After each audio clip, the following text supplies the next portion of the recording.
Bismillahirrahmanirrahim. Kalau kita jelaskan tentang masalah riba, riba ini adalah satu-satunya dosa di dalam Al-Quran yang diancam perang sama Allah dan Rasul. Jadi saking ngerinya, riba ini diancam perang sama Allah dan Rasul. Dan kita nggak akan mungkin menang perang melawan Allah dan Rasul.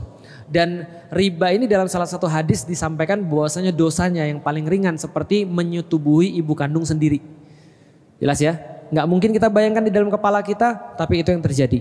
Maksudnya Rasul menyampaikan dengan cara seperti itu, bahwasanya riba ini termasuk dosa yang paling berat. Kenapa? Ada yang pernah nanya saya, kenapa Ustadz, kan riba nggak kayak bunuh orang gitu, nggak kayak misalnya contoh pelecehan seksual atau segala macamnya. Kenapa riba itu parah banget? Karena riba itu bisa menyebabkan problematika ekonomi sehingga bisa masuk ke dalam dosa-dosa yang lain. Jadi kayak puasa itu meningkatkan ibadah-ibadah lain, riba ini bisa meningkatkan dosa-dosa yang lain. Nih, saya kasih tahu ya, contoh ya misalnya ya. Nih lihat, simulasi, kita simulasi. Ustadz Maliki punya duit 100 juta. Felix Yao punya duit 100 juta. Bu Umah buat bank. Taruh lagi gitu ya. Kita nyimpen uangnya di bank. Berarti tadi Ustadz Maliki punya duit berapa? 100. Saya punya duit berapa? Berarti saya nyimpen di bank Bu Umah namanya. Oke, kita balik aja. Bu Umah punya duit 100, saya punya duit 100. Bank Maliki, nah, ini ada Bank Maliki. Kita berdua nyimpen duit di Bank Maliki 200 juta. Berarti secara ekonomi duit yang beredar di lapangan berapa? 200 juta. Paham sampai di sini? Oke. Tapi tahu nggak cara bank bekerja seperti apa? Nih lihat cara bank bekerja. Bank itu nggak punya uang karena Bank Maliki tadi nerima duit dari saya dan Bunda Umah. Sama-sama 100 juta tinggal 200 juta. Bunda siapa namanya Bunda? Lesti. Bunda Lesti minjem dari Bank Maliki. Berapa minjemnya? Mau minjem sebanyak-banyaknya. Oke, kata Bank Maliki, aku cuma bisa minjemin 150 juta.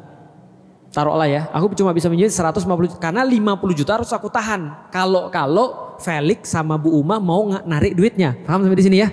Oke, berarti dia minjemin 150 juta dengan bunga 10%. Itu udah murah banget tuh. Paham sampai di sini? Berarti bunganya berapa? Tahun depan harus balikin berapa? 150 plus 15, 165 juta. Paham sampai di sini? Oke, sekarang kita coba lihat. Tadi duit di lapangan 200 juta. Sekarang Bu Lesti pegang uang berapa? 150. Bunda Umah punya duit berapa? 100. Aku punya duit berapa? 100. Berarti berapa sekarang duit beredar di lapangan? Realnya 200 plus 150 juta plus piutang yang nanti akan dikembalikan dalam bentuk bunga 15 juta. Berarti sekitar berapa? 365 juta di lapangan sekarang. Bank pegang berapa? 50. Jelas ya? Berarti 365 juta. Awalnya 200 jadi 365 juta. Ibu siapa namanya Ibu? Tia. Nia. Bu Nia jualan bakso. Dulu pas duit masih 200 juta, ibu jual bakso satu mangkok 10.000. Sekarang duit yang beredar di lapangan 365 juta. Ibu jual bakso berapa? Oh nggak mungkin 10.000. Karena duitnya udah semakin berkurang nilainya. Karena duit semakin banyak semakin berkurang nilainya kan, supply and demand. Maka ibu naikin harga dong. Berapa Bu mau jual Bu? Ya supaya balik modal aku jual 25.000 lah. Oke, yang lain-lain yang gak ikut dalam perbankan ini, loh kok naik? Duit yang tadi saya pegang 100.000 bisa beli 10 mangkok, sekarang cuma bisa beli 4 mangkok. Dalam dunia ekonomi namanya inflasi. Jelas sampai di sini? Artinya apa? Daya beli duit menurun, yang paling untung siapa? Bank Maliki. Gak punya kerjaan apa-apa, tiba-tiba dapat 15 juta dari Bu Lesti balikin. Jelas sampai di sini ya? Dalam kenyataan yang ada lebih parah daripada itu. Makanya kenaikan barang-barang, lalu kemudian buat kriminal, buat orang kemudian semua yang minjem kemudian jadi foreclosure, nggak bisa bayar, diambil kemudian ininya usahanya dan segala macam. Ini kerusakannya parah dan ini udah diketahui dari zaman Rasulullah. Bayangin ya, tahu kafir Quraisy? Tahu kafir Quraisy? Kafir Quraisy itu salah satu usaha kayanya adalah riba, adalah minjemin kemudian balik dengan duit lebih banyak. Tapi ketika mereka memperbaiki Ka'bah, ada orang yang paling kaya di antara mereka namanya Walid bin Mughirah, bapaknya Khalid bin Walid bilang gini, guys, kita kan lagi renovasi Ka'bah nih ya guys, gua tahu harta lu ada yang haram ada yang enggak. Nah, untuk renovasi Ka'bah jangan pakai harta haram. Jelas sampai di sini.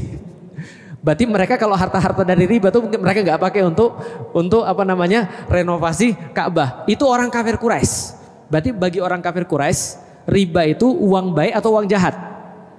Jelas sampai di sini. Oke, sekarang aku mau ngasih tahu tentang Islam. Islam tahu persis bagaimana kerusakan riba. Maka Allah dan Rasul keras banget dengan riba. Siapa yang diancam? Ada 4 orang. 1, yang memberi riba.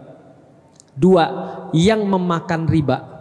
Yang ketiga, yang mencatat transaksi riba. Yang keempat, yang menjadi saksi daripada transaksi riba. Bagi 4 ini saya nggak punya sesuatu kayak peringanan. Saya nggak bisa bilang tetap boleh, saya nggak bisa bilang begitu. Maka ketika saya ngisi di bank, itu yang saya bilang. Saya bilang 4 ini nggak boleh. Kenapa? Karena ini dilarang oleh Allah. Makanya biasa setelah saya ngisi bedol desa tuh. Artinya bank-bank tuh pada keluar orang-orangnya. Karena ya gimana, saya nggak bisa untuk membenarkan. Karena ini dalil yang saya pegang, setidaknya keyakinan saya seperti itu. Gitu kan ya. Oke, itu adalah tentang